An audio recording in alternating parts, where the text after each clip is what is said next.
engaging celebrity interviews, exciting updates from Christian filmmakers, movie reviews so you can choose your movies wisely, and so much more here on Faith on Film with Isaac Hernandez and Holly McClure.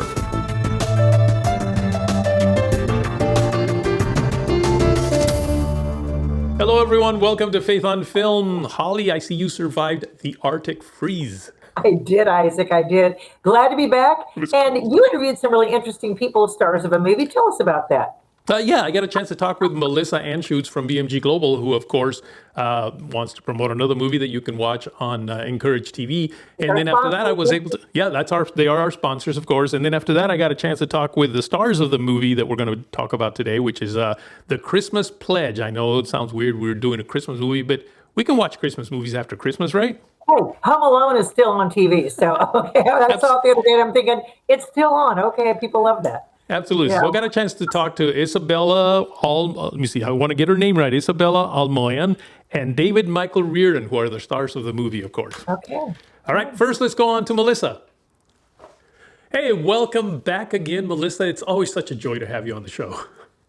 Oh, it's such a pleasure to be here. I want to say Merry Christmas and Happy New Year and, wonderful. I hope everyone had a wonderful holiday season and thank you for having me on the show again. Oh, you bet. Now, what do you have for us today? We have the most darling Christmas rom-com. It's just an adorable film. The story centers around a darling couple who actually are at odds with each other at first. Their names are Declan and June. They don't seem to like each other very much. June comes from a very wealthy dad who constantly buys every business that she ever wants to work for. So she really wants to get out from under his thumb. And inevitably what happens is they end up having to work together at this local independent TV station so that her dad can't buy it. And they have to come up with funds to save the station. And so all this turmoil goes on and they have to work together and sparks fly. And it's just love, laughter, lighthearted story just to make you feel good and, enjoy the love and the laughs. Right. Yeah. And you know what? That's such a typical rom-com, isn't it? Where the two can't stand each other at first and then something happens that just makes them love each other. I think that's real life too, Isaac. I do. I know my husband and I just, we just did not, he was mean to me. And then of course we fell in love and, and we're married for, several years. So I think that happens in real life too. I think you're probably right. Because I know my wife had no interest in me whatsoever. I always say that she fell in love with me on our first anniversary when we were married. But anyway, well, I'll tell you what, we're going to take a look at the trailer. And when we come back from the trailer, I'm going to be sitting down and talking with the two stars of the movie, which is, what's their names? It's Isabella and David. Yes.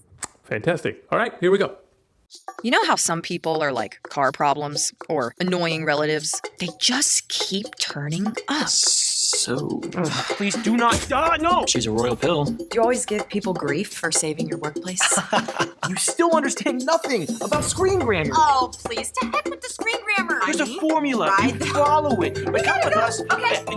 I understand that call times are of the utmost importance. Call time is very important, as you well know from your law. We didn't always do this, right? No, this place used to have a rep. Good one. Award-winning programs, valuable community institutions, all that. We need to do the Christmas concert. Right. How hard can it be? Multiple cameras, music clearances. Plus, it looks like we always had a star name to host the show. Declan, you've seen what I go back to if I can't stay here. If you can't do it for the station, then do it for me. June, stick with us. You don't have a clue.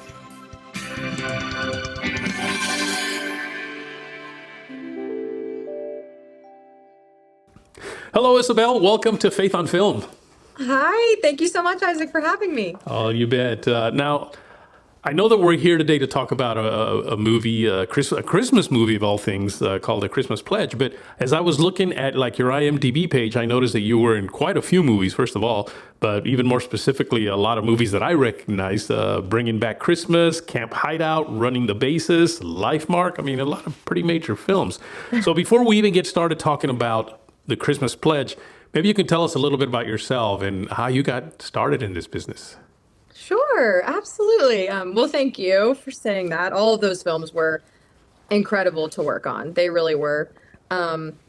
Acting, it was kind of just came out of nowhere. It doesn't run in my family. No one in my family is an actor. But when I was 9, my family and I went to see Facing the Giants, which I actually see right behind you, the poster. Yeah. Huge fan of those guys. Yes. Well, I became a big fan after I saw that movie. And it was kind of like God just plopped the dream into my heart sitting in that movie theater. I'd never seen Jesus presented in that sort of way before. Right. And I didn't know what that looked like for my future, but I knew that I wanted to be in this business somehow. And so just started doing theater growing up all through middle school, high school. And then I went to college and studied film and graduated in 2019 and just kind of hit the ground running in the film industry. So it's been great. Oh. Now, is faith films the only kind of films you're doing, or have you also done some non-faith films? I have. I've done some non-faith films. That's definitely where the dream started. I was inspired by Facing the Giants and those sorts of films. But as I started doing more of them and started getting, a little deeper into the industry, I did feel the call to start doing both. And, we got to be a light in a really dark place. And, Absolutely. The entertainment industry is really dark. So No, I have done both. Over the past couple of years, I've been fortunate enough to be a part of both. So now, okay, here's a tough question for you. Which do you like doing better?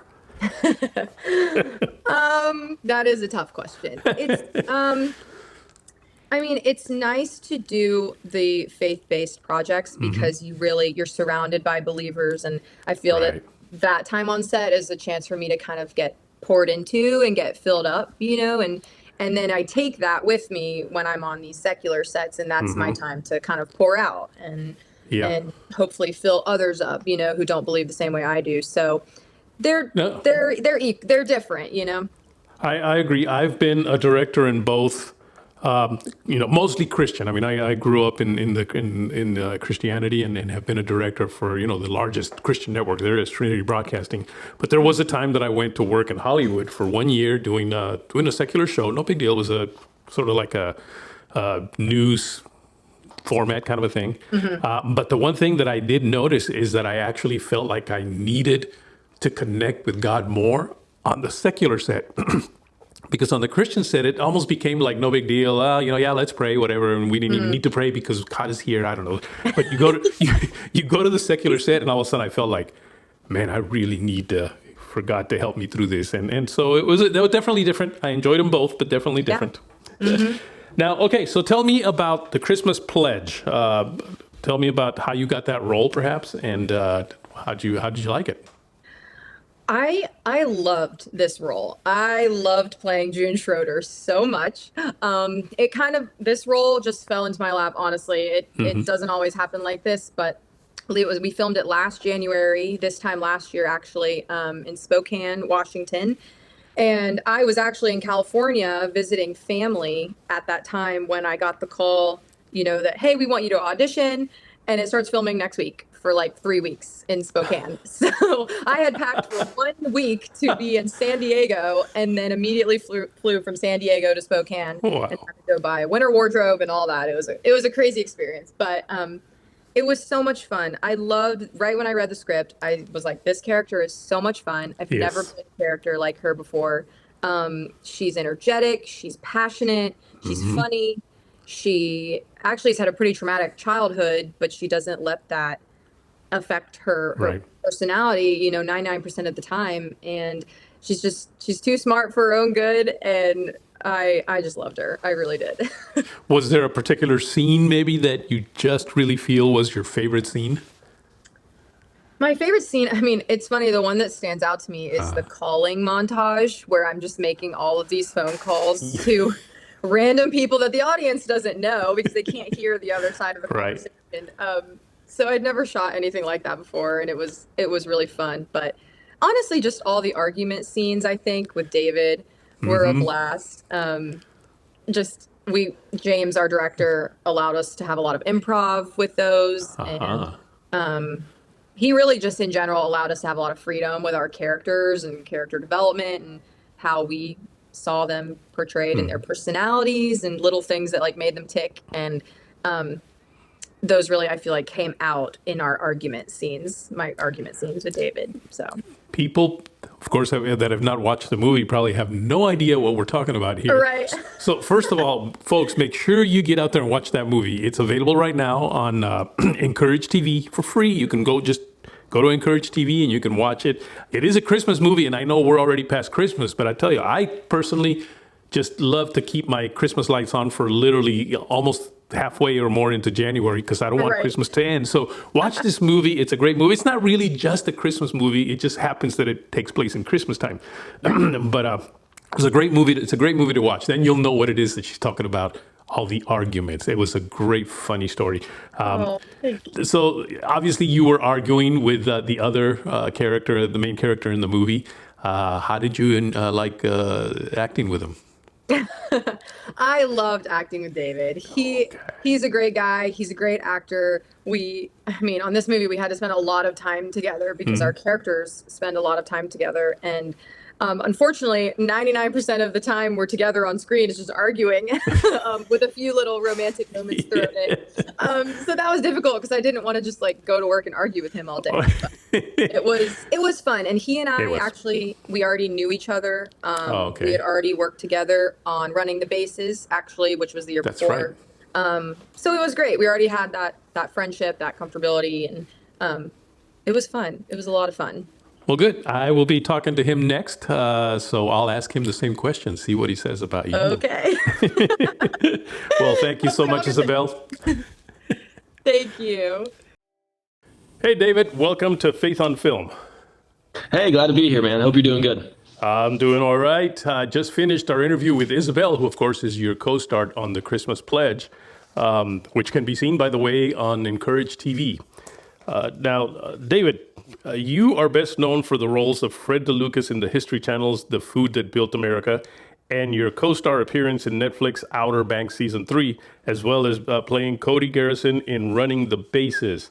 But this role, I got to admit, man, I really enjoyed watching you in this role. It was just so cool to watch the interaction between the two of you who were doing nothing but bickering, but yet you could tell there was romance kind of, sparkling in there. Kind of reminded me of me and my wife. No, I'm just So before we even talk about the movie, though, tell me a little bit about yourself, how you got started in acting, when, and why. Yeah, so I always wanted to be an actor, but never really saw any opportunity for it. I grew up in Branson, Missouri, and there wasn't really a heavy focus on that outside of the theater world. And I wanted to be a film actor, so never really pursued it. And then my senior year of high school, Deborah Watson ended up approaching me about helping her with a project that she was doing. And at the time, I was sort of having a bit of a crisis of, what am I going to do with my life? How am I going to make an impact in this world? I was like, you know what, this would be a good way to sort of take my mind off of things, I guess. And ended up doing a teeny tiny little project with her. But through that, met my agent, Jen Wenger, and ended up, as they say, the rest is history. So that's how I got started, yeah. Wow. Well, you sure jumped up pretty fast because Jen Wenger is probably one of the top casting agents there are, or managers that there are out there. Now, Deborah Watson, I know Deborah well. What was that project that you participated with her in? It's called Taney Como. So it was. That's what I thought. I know. Yeah. Originally, it was supposed to be a feature, but it got turned into a short. And I just had a small role in there, just like 2 lines. But I fell in love with the process. So. Wow, that's amazing. 2 lines in a movie, and it jumpstarts you into what is apparently a really good career for you. So tell me about this role in this movie, The Christmas Pledge. How did you get this role? So From my understanding, Melissa Anschutz, I've worked with her a few times. I know her pretty well, and she works with Bridgestone Multimedia, and James and the rest of the team for the Christmas Pledge. I guess they had cast their lead roles, but then the lead roles had dropped out. So they were in a scramble to find some people that fit those roles, and Mel, she knew me, so she reached out. She was like, "Hey, you want to test for this?" So went ahead and tested for it, and they thought that it was right, so I ended up getting the part. Yeah. Wow, I got to tell you, it just seems like God has put you on a course, and once He has a plan for you and you follow His plan, things just seem to move very quickly and very well for you. I mean, how do you go from a little tiny movie not too many years ago to starring, or really starring in some of these larger films with? I know Melissa very well, of course. And so things are working out really well for you, apparently. Yeah, I believe that there are three kinds of doors in life. Mm-hmm. There are manual doors, and it's the ones you gotta put some effort into, to work your way through. Right. And then there are revolving doors, which don't require any effort, but they require good timing. And then there's automatic doors, and those ones are the ones that God puts in place where you just got to show up. So that felt like a revolving door where it was just like right place, right time, and the Lord set it up. And incredibly grateful. It was a fantastic experience. Everybody on that team is great, and of course Isabelle's fantastic. So it was awesome, and it's moments like that where you see that the Lord's really working in your favor, and so you just want to walk into those situations with as much being able to reflect Him as much as possible, which is always my goal in that situation. Yeah, absolutely. Is there what do you have coming up next? I mean, you already have something planned? Yeah, so I've got a couple things booked for the rest of the year. I've got a pretty big gap in the summer, so hoping to fill that out a little bit. But yeah, I've got a web series that I'll be shooting here in Atlanta in about a week and a half, and that's just like a 10-day shoot, so nothing crazy. And then I'm actually back in Michigan filming some World War II footage stuff for a project through Collective Development Incorporated that we actually filmed the bulk of back in October. So we're going to be filming in a volume for the first time, which is like super exciting. So and then at the end of the year, I've got another project that I'm super stoked for. So I've got stuff, working, and then I'm also sort of working on some stuff, self-producing something right now that I can't really get a lot into, but I'm really excited for that as well. Oh, very, very nice. So listen, I'm going to ask you a question that I asked Isabelle, and the question is, I asked her, how did you enjoy working with David? And, she said, oh, he was a prima donna, so difficult to work. No, she did not say that. She had nothing but great things to say about you. What say you? How did you enjoy working with Isabelle? You know what? It was terrible. No, she was awesome. I feel like it was kind of right place, right time, God timing for her as well, because she had always, we had talked in the past whenever we were on set for Running the Bases. Mm-hmm. I'm really big on connecting with the other actors, and one of the things that I always ask is, like, if you have a dream role, like, what is it? If, like, money wasn't an issue, if where you're at wasn't an issue, all that stuff, like, what would you want to do? And she loves Hallmark stuff. Like, she's a big fan of it.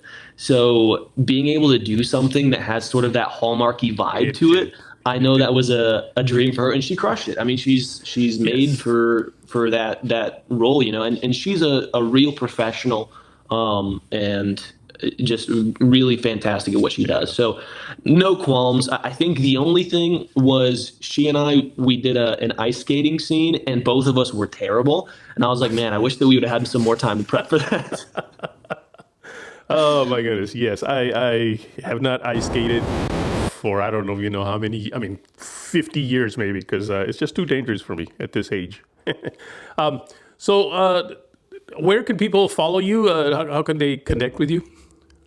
Yeah, so I'm on Instagram as I am David Reardon, and I do have a Facebook page. I don't have like a personal profile, but it's still just David Michael Reardon. But yeah, Instagram's probably the best place to follow me. I've got a TikTok as well, but I'm never really on there. Mm-hmm. I just film stupid, goofy stuff every once in a while. So, most of the career update stuff is going to be through the Instagram. You know what's sad though is that stupid, goofy stuff is what tends to get the most views, isn't it? It just drives me. You know what's funny?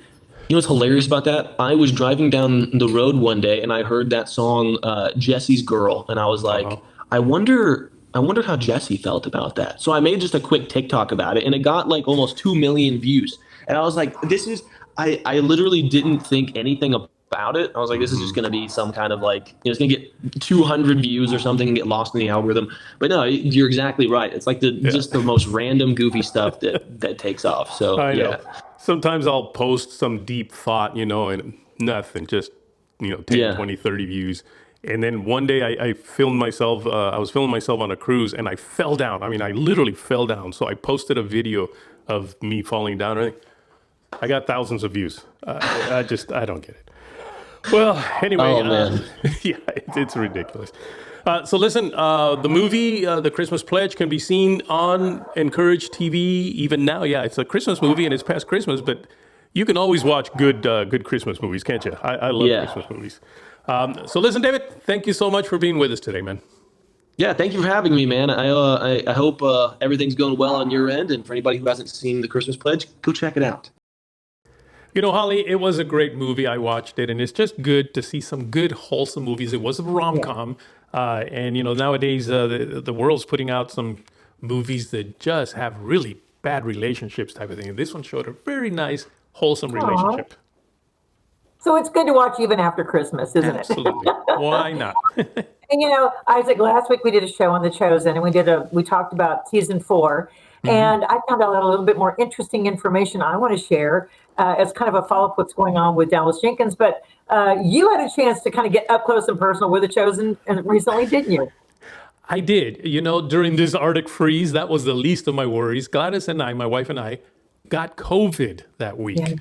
Yeah. And so what can you do when you get COVID? Well, the only thing you can really do is rest. So we knew we had to rest, something I'm not very good at. But what we decided to do was watch the entire 3 seasons, the first 3 seasons of The Chosen again, so that we would kind of, be refreshed when we go to see season 4. And something I discovered, though, is, which I had not seen before, are the roundtables that he had for every episode. And I really wanted... They're fantastic. I love those. Those are so informative. I had not seen them before. I know. And I really want to recommend for people to watch those. Don't just watch the series, watch those. Particularly in season 3, and I don't think I'm running it for anyone because by now, if you haven't watched it, well, I'm going to spoil a little bit. But there's one of those roundtables that talk about how they did the water, walking on the water. Yeah, and for that alone, that was super interesting, telling where they went to Louisiana, the studio that they filmed it, how they got the shots, what they did with the actors. So there really is a lot of information on those behind the scenes, isn't there? There is, and I love, because there's people still that are having troubles with The Chosen, and they're preaching a different Jesus, all kinds of things. But I love how he sat down with a Catholic priest, a rabbi, and an evangelical, and they went over a lot of the things that people seem to have concerns about. So that's why I say watch it, because I think if you've got some concerns still, this might be very helpful. And again, folks, it's not a show doing about the Bible, showing it biblically verse by verse. It's a show about Jesus and the disciples that take scripture into their show. So they're not committing heresy. They're not defaming the Bible. They're not adding to the word. They're not adding to scripture. They're not adding anything to the Bible. It's strictly their interpretation and doing a show about it, much like a movie would do or anything else. Right. It's interesting, Isaac, because Dallas Jenkins was interviewed recently and said that he plans to go on with the Chosen sphere, kind of like the Marvel universe, the Chosen universe, and the Bible universe. He said he's going to go on and hopefully make a full-length feature film about Jesus. And so, he'll do a movie about it. And then they want to go on and do some things about the New Testament. So he's got great plans to continue doing what they're doing for The Chosen. But I thought it was interesting. You're going to love this. Okay, Martin Scorsese, who many won't remember, but I do because I've been a film critic for long enough to remember, did The Last Temptation of Christ, which was protested by about everyone who was anyone back in those days in Hollywood. There was a huge protest. People lined up for blocks protesting this horrific movie about Jesus married to Mary Magdalene and having, all sorts of things. It was just completely non-biblical and heresy to the max. And so he made that movie. Well, now he said he talked to the Pope, and he's thinking about making another movie in a series about Jesus, and just talking about the scripture and not proselytizing, but just telling about it. Oh, I can just imagine how enriching and enlightening that's going to be. Can you believe it, Scorsese doing that? Unbelievable. I totally remember that time in that movie and everything that happened, because I was at TBN at the time, and we actually televised the protest that was going on at Universal Studios. And so I was literally in the mix of all this nonsense. And it was huge back in those days. The Christians were rising up and saying, stop it. Stop doing this. Stop making films like this. Stop, defaming Jesus and Mary and the whole Bible. And boy, do I wish we had that today. I think we needed a few more times in Hollywood today to step up. But you know what Dallas is doing? He's doing it his own way, his own style, putting it in movie theaters, getting huge, 600 different now interpretations, translations. So it's going worldwide. God's word is getting out there no matter what the naysayers or the heretical people like, Scorsese and them do. There's something, by the way, and I don't know if you're aware of this. I certainly wasn't. And I learned of it while watching the roundtables that he did after episode 2, in fact. He started to talk about Matthew, and remember on Matthew, they gave him the character of having basically Asperger's. And Dallas, I think I heard him right. He said something about him basically being slightly on that spectrum of Asperger's. Did you know this? Yeah, I did. I did know that. I did not. And he had kind of battled, and it's not to the extent of spectrum, hard spectrum, but it's enough where he's had to overcome it. Yes. Wow. So I guess that's why he decided to go ahead and attribute that to Matthew, which, by the way, again, I say it, Matthew's my favorite character. I love how he gave him that Asperger's thing. Some people are not liking that, but I think it's wonderful that he did that.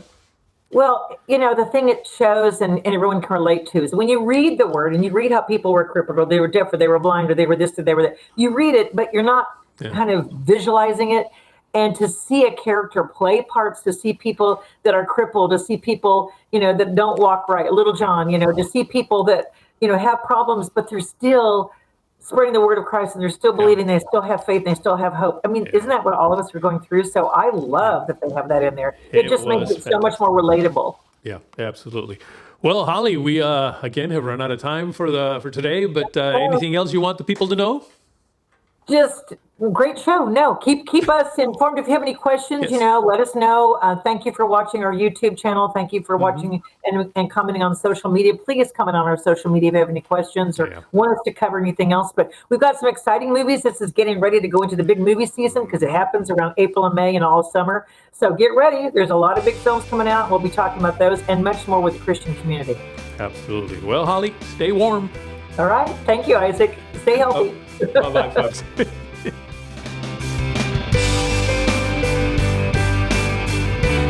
Write to us at faithonfilmtv@gmail.com. That's faithonfilmtv@gmail.com. Follow us on Facebook, Instagram, and Twitter at Faith on Film TV. Also, go to our YouTube channel, Faith on Film TV, and hit the subscribe button and the bell for notifications on our latest Faith on Film shows.